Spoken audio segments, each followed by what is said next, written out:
8 de la mañana con 48 minutos, 8:48 en Punto Noticias de Radio Pichín. Te saludamos con Juanita Francis, presidenta del colectivo Mujeres de Asfalto, activista de derechos humanos en la provincia de Esmeraldas. ¿Cómo está, Juanita? Buenos días, bienvenida. Le saludamos a Alexis Moncayo, quien le habla, Licenia Espinel. Ayer nos quedamos sorprendidos por una noticia que llegaba respecto al asesinato de un policía aparentemente perpetrado Freddy Bonilla. por adolescentes, del sargento Freddy Bonilla, por adolescentes de entre 11 y 13 años. Esto evidencia la situación de inseguridad terrible por la que atraviesa la provincia de Esmeraldas, fruto de muchos factores. Usted ya en su momento lo había señalado, las consecuencias de esta falta de atención, de esta falta de oportunidades de una provincia que ha sido históricamente relegada. En los últimos meses, en estos casi 2 años, muchos anuncios se han hecho en el sentido de declarar la emergencia en la provincia, de aumentar aparentemente el número de efectivos. Se hablaba de construir cuarteles intermedios, pero no sé en la práctica qué ha pasado. ¿Han dado o no han dado resultados esas medidas? Lo que está pasando, lo que nos enteramos ayer, evidencia totalmente lo contrario, pero le voy a permitir que sea usted quien está en el territorio que nos cuente qué es lo que está ocurriendo en Esmeraldas. Buenos días, Juanita, bienvenida. Buenos días con todos ustedes y con la audiencia que se ha conectado. Mira, realmente todo preocupa en Ecuador en estos momentos. O sea, hay una agenda, y mi risa es una risa entre nerviosa y preocupante, ¿no? Porque las últimas, o sea, estaba viendo la entrevista que le estaban haciendo al exministro o sea, estábamos aterradas, ¿no? Escucharle justificar todo un sinnúmero de barbaries es como no reconocer. Estamos viviendo en dos Ecuador. El Ecuador que tiene el gobierno y el Ecuador que tienen los ciudadanos y las ciudadanas. Entonces, es como que estamos viviendo Ecuadores paralelos y desgraciadamente ese es lo que se evidencia en temas de seguridad. El gobierno no tiene una estrategia integral en seguridad. Es una cosa que lo hemos dicho, lo hemos insistido. No es posible pensar que unos niños tengan mayor acceso a armas y balas que a cuadernos, libros y alimentación. Eso también te dice en qué estado está.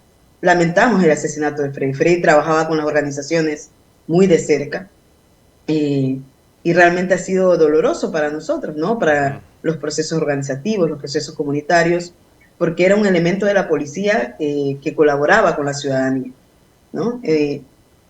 Desgraciadamente es víctima del sistema como tal, ¿no? Porque esos niños que están involucrados en estos momentos en bandas son resultado de la ausencia del gobierno, ¿no? De la ausencia de la inversión pública, de la falta de inversión en deuda social. Y la gente dirá, sí, pero está justificando porque no es uno de los tuyos. No, Freddy era uno de los nuestros y nos duele, pero también reconocemos que la estructura del Estado en estos momentos en Esmeraldas no está, es inexistente, ¿no? Tiene un desafío, tenemos un gobernador nuevo que tiene un desafío tenaz, y es lograr legitimar con acciones reales, con inversión pública, algo que no está pasando en Esmeraldas. Y otra cosa que quiero como dejar en claro es, no es que estamos defendiendo delincuentes, es que también tenemos que ver que en estos momentos, primero que hay un discurso de criminalización hacia los derechos humanos, ¿no? Hacia quienes defendemos este tema como una agenda política seria. Y lo otro es que no podemos normalizar que los infantes, niños, niñas, adolescentes estén en estas condiciones. Y eso es lo que está pasando, ¿no? Vemos algunos periodistas que a mí me parece de forma irresponsable han dicho que se le dé la pena máxima a estos menores, ¿no? Y yo creo que quizás hay que voltear a mirar otras cosas que están pasando. Esto no para justificar lo que ha sucedido con Freddy, o para justificar lo que sucedió en el Colegio 5 de Agosto, o para justificar lo que ha venido pasando en la provincia de Esmeraldas. Esto es para dimensionar el nivel de abandono en el que estamos, ¿no? Y en el contexto que estamos. ¿Cómo está, Juanita? Buenos días. Sí, yo le entiendo también la risa con la que empezaba Juanita, porque es tenaz, ¿no? O sea, nos hablan de un país que en realidad parecería que es uno distinto al que vivimos a diario los ecuatorianos.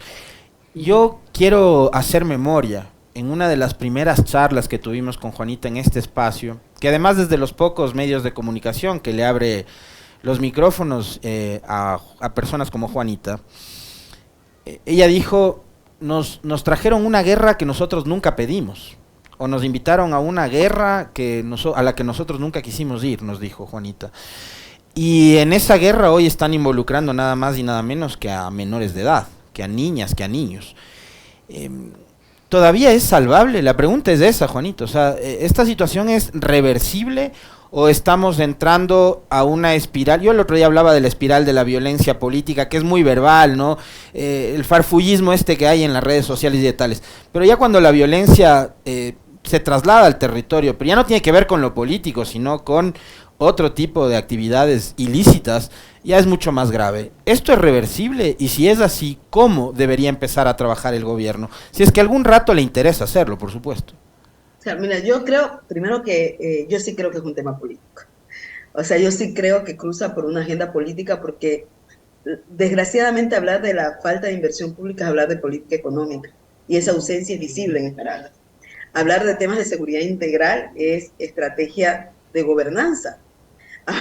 Hablar de política pública alrededor de infantes tiene que ver con una agenda política de gobierno, ¿no? Y cuando hay esa ausencia tenemos estos resultados. Pero escuché a Henry Cucalón hace poco decir que va a militarizar, ¿no? Que quiere de nuevo militarizar. Y eso es no comprender. Y por eso yo al inicio decía, tenemos dos partes, ¿no? Dos Ecuador, uno que está gobernando este gobierno y otro que estamos viviendo los ciudadanos. Porque ¿cómo crees posible eh, pensar en estos momentos que la estrategia tiene que ser militarizar nuevamente, darle mayores recursos a los militares para hacer una intervención de prevención y erradicación de violencia, cuando lo que estamos viendo es que te tienes que hacer preguntas tan fáciles como ¿cómo los chicos accedieron a tener armas? ¿Qué hacían esos niños a esa hora en la calle? ¿Cómo es posible, cómo es posible que un menor de 11 años tenga ya las habilidades para disparar? ¿Cómo es posible que esos niños no tengan instrumentos escolares, pero sí tengan acceso a balas, a armas? ¿Cómo es posible y en qué agenda de Estado estamos en que se nos pasó por alto esto? Y que además lo hemos normalizado exigiendo penas además, ¿no? Porque queremos mayores sanciones, están diciendo, ¿no? Queremos una sanción que vayan, que se les dé una pena máxima, etcétera. Pero desgraciadamente es que ya sancionaste esos dos y se te están triplicando, pues. Claro. Entonces eso quiere decir que no tienes ninguna estrategia de intervención. Yo sí creo que debe haber una apuesta política de recuperar territorios. Y eso implica inversión pública. Y eso implica, o sea, yo sé que está gastada esta palabra del diálogo, pero sí creo que cuando nosotros tuvimos la posibilidad de tener un proceso de acompañamiento sobre paz con la experiencia de Colombia, y una de las cosas que decían es que no hay que subestimar las mesas de diálogo.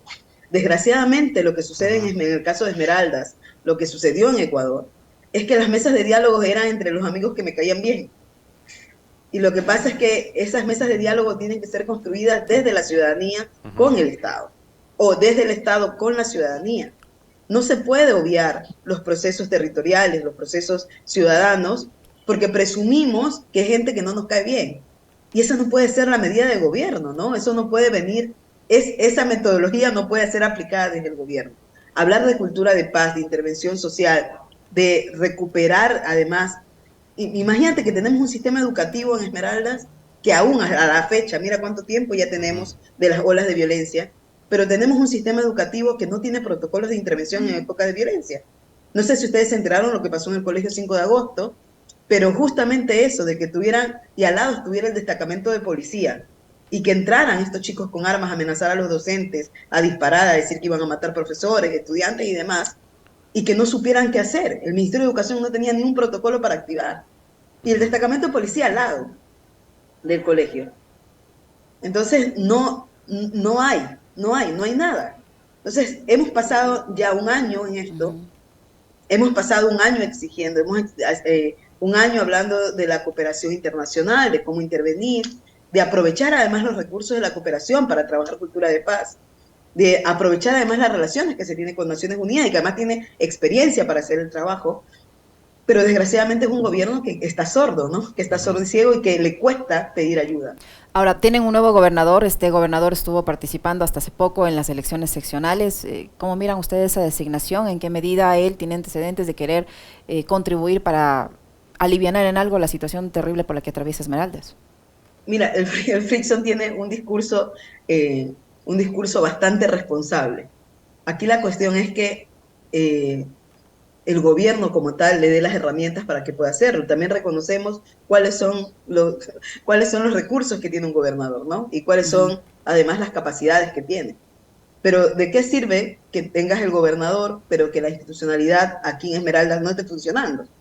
Entonces, hay problemas muy graves de gobernanza en el caso de las instituciones públicas. Pero también creo que en estos momentos Esmeraldas, y se lo decía a Vico Villasís, que es el alcalde que ganó, ¿no? Y lo decíamos nosotras como colectivo, ni siquiera a título personal, lo decíamos como proceso organizativo, que Esmeraldas en estos momentos necesita que hablar de gobernanza tenga que ver con que todos nos juntemos para hacer las cosas bien. O sea, en estos momentos el tema de la cultura de paz, de recuperar la provincia de Esmeraldas, tiene que, y parte además por tener sensatez de quienes están en los puestos de poder. Si continuamos con ese discurso de rencilla y no con una agenda pública que tenga que hablar de cultura de paz, de inversión pública, vamos a continuar con los mismos problemas. Necesitamos una agenda, por eso yo decía, la agenda política, o sea, todo lo que está pasando en Esmeraldas tiene que ver con una agenda política. No es de a gratis, y yo sí hago una apuesta, y yo lo he dicho varias veces, para mí este gobierno es uno de los gobiernos más racistas que hemos sentido nosotros, por el trato que han tenido los territorios y las comunidades negras, y las comunidades indígenas también, por mucho que tengan ahorita algunos acuerdos y demás, el trato que hemos tenido ha sido un trato que nos ha puesto sobre escena, ¿no? De que las vidas negras no importan, ¿no? Y que además... ¿Con qué tipo de gestos o con qué tipo de acciones, por ejemplo, se ha puesto de manifiesto ese racismo en el caso del pueblo afroecuatoriano, Francis? Por ejemplo, mira lo que pasó con el tema de los últimos sismos que hubo en Esmeraldas. La recuperación de casas y la inversión. Vino el presidente, hizo gabinete, prometió recursos y hasta la fecha. Yeah. Vino, creo que Zapata llegó a Esmeraldas y dijo, sí, pero el presupuesto va a estar para el 2023, porque la emergencia puede esperar hasta el 2023. Estamos en 2023 y continuamos con una crisis de seguridad, continuamos sin la gente haber tenido los presupuestos para la recuperación de sus viviendas, pero llegaron a Manabí y dieron el mismo día el dinero. Entonces me vas a disculpar, pero eso además de que es un clasismo y racismo evidenciado desde el gobierno, también te demuestra cómo se están distribuyendo y cuáles son los intereses también, ¿no? Era un tema también electoral, sí, pero es un tema de racismo direccionado a la provincia. No es posible pensar que los territorios negros son territorios descartables y que las vidas que habitamos estos territorios somos seres humanos descartables. Muy fuerte. Muchísimas gracias, Francis, por habernos acompañado, por contarnos brevemente esta escalofriante realidad por la que atraviesa la provincia de Esmeraldas. Muy amable por estar con nosotros. Muy gentil, Juanita, un abrazo.